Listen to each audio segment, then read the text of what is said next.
Alan Crabb from POSIB, which is the largest crowdsource funding organization here in Australia, and Lloyd Perry with Indiegogo, also a significant crowdfunding organization in country. Sandrine Beauchamp is from West Africa, and so she has a very different perspective. She is with the Ecofund.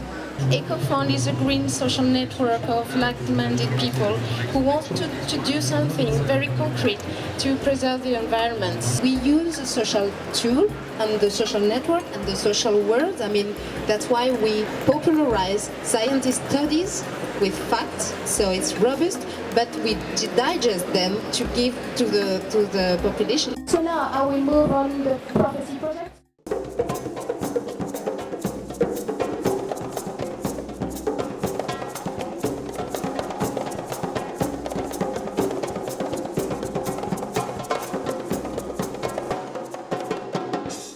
Hello everybody, thank you very much for coming here and being interested in what we're trying to do in Senegal with little money.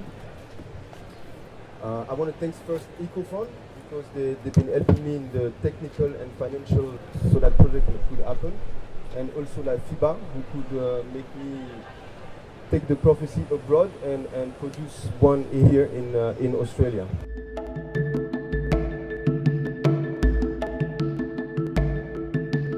When I was proposed by Ecofund and La FIBA to come here in this Congress to talk about this project, I said, okay, but if I'm going all the way there, I would love to do a prophecy in Australia.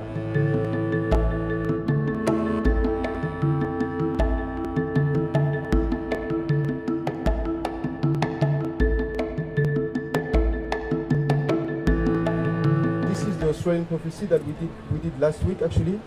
On this one, I worked with a designer also in Senegal, but another designer than Dulcie, which is an amazing dude from Senegal who's working only with recycled materials.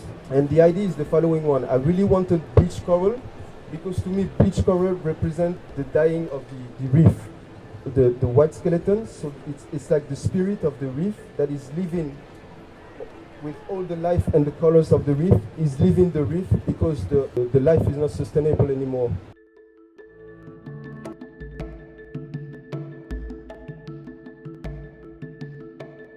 The Great Barrier Reef is probably the perfect place to be running a campaign because just the sheer size of the reef is unique to this country, and we should be doing everything we can to ensure that it's protected for our benefit and for the benefit of the environment and for the benefit of everyone around the world that enjoys that. We often hear about lots of just coral declines or ports and shipping and crown of thorns starfish, things that are impacting the reef, and that's definitely the case. But I've been fortunate enough to see a lot of different parts of the Great Barrier Reef, and it's still very spectacular in many places.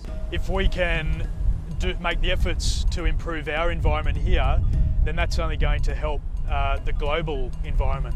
Everyone can do something at local level for the environment. If we are protecting our fish stocks in Australia, that can have a very positive impact on our neighbouring countries. I guess one that they can make a difference and to influence politicians, and that if a lot of local communities and local actions can start to influence government policies, we can start to have more coherent policy in general towards environmental issues.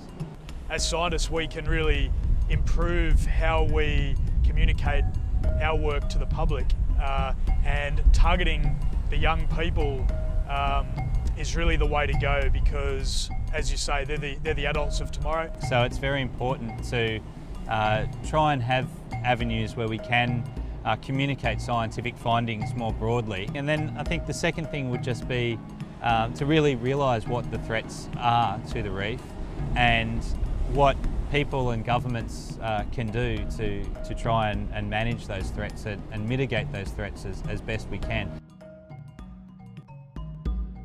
What did you think about the photo of Fabrice Monteiro? It was very spectacular, striking a chord with the general public and being able to gather people's attention is really a very important thing to do. So, and as a scientist, I guess sometimes the things that we find interesting are not necessarily the things that the general people that haven't spent a lot of time in the ocean find interesting. So it's important, I think, to really have a look at a lot of different, trying to appeal to different people in different ways.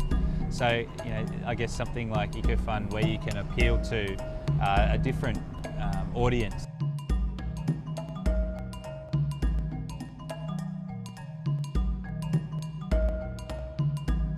Prophecy is more than a photo exhibition. We want to find solutions to the problems, but step by step. First, pay attention. 2, be informed with credible information. And 3, dialogue to find solutions with the policy makers. It's very important to make sure that the science that is being done is communicated to the general public, and especially to policymakers, because that's really how you implement changes in policy, is by raising awareness in the general public. From an affluent country like Australia, we're not immune to those issues as well. So I think Ecofund's doing a fantastic job raising that awareness to the public.